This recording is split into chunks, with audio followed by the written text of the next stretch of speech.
RSS ಸಭೆಯಲ್ಲಿ ಮಹತ್ವದ ತೀರ್ಮಾನವನ್ನ ಮಾಡಲಾಗಿದೆ. ಸರ್ಕಾರದ ವಿರುದ್ಧ ಮತ್ತೊಂದು ಸುತ್ತಿನ ಹೋರಾಟ. ವಾಲ್ಮೀಕಿ ಹಗರಣ ಜೀವಂತವಾಗಿಡಲು ಪ್ಲಾನ್ ಮಾಡಲಾಗಿದೆ.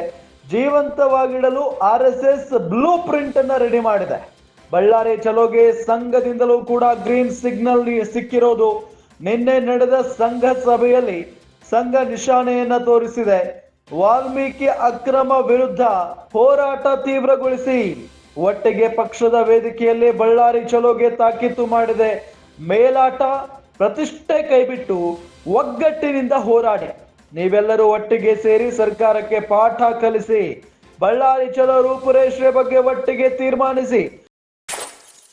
ಪಕ್ಷದ ನಾಯಕರಿಗೆ ಬುದ್ಧಿವಾದ ಹೇಳಿ ಕಳುಹಿಸಿದ್ದಾರೆ ವರಿಷ್ಠರು ಅನ್ನೋದು ಗೊತ್ತಾಗ್ತಾ ಇದೆ.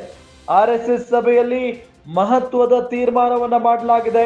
ಅದರಲ್ಲೂ ಬಹಳ ಪ್ರಮುಖವಾಗಿ ಯಾವಾಗ ಸರ್ಕಾರದ ವಿರುದ್ಧ ಮತ್ತು ಸಿದ್ದರಾಮಯ್ಯನವರ ರಾಜೀನಾಮೆಗೆ ಆಗ್ರಹಿಸಿ ಬಿಜೆಪಿ ಜೆಡಿಎಸ್ನವರು ಮೈಸೂರು ಚಲೋ ಕರೆ ಕೊಟ್ಟಿದ್ರು, ಪಾದಯಾತ್ರೆಯನ್ನ ಮಾಡಿ ಆಯಿತು.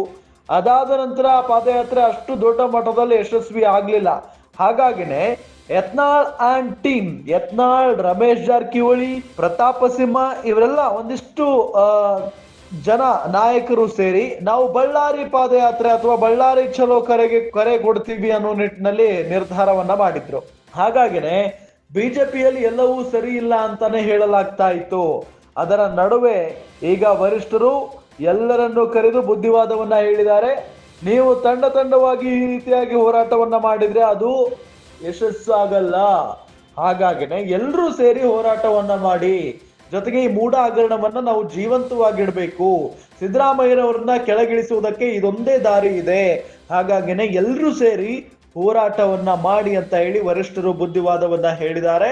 ಮೇಲಾಟ ಪ್ರತಿಷ್ಠೆ ಕೈ ಬಿಟ್ಬಿಡಿ, ಒಗ್ಗಟ್ಟಿನಿಂದ ಹೋರಾಡಬೇಕು, ನೀವೆಲ್ಲರೂ ಒಟ್ಟಿಗೆ ಸೇರಿ ಸರ್ಕಾರಕ್ಕೆ ಪಾಠ ಕಲಿಸಿ, ಬಳ್ಳಾರಿ ಚಲೋ ರೂಪುರೇಷೆ ಬಗ್ಗೆ ಒಟ್ಟಿಗೆ ತೀರ್ಮಾನ ಮಾಡಿ ಅಂತ ಪಕ್ಷದ ನಾಯಕರಿಗೆ ಬುದ್ಧಿವಾದವನ್ನ ಹೇಳಿ ಕಳುಹಿಸಿದ್ದಾರೆ ವರಿಷ್ಠರು.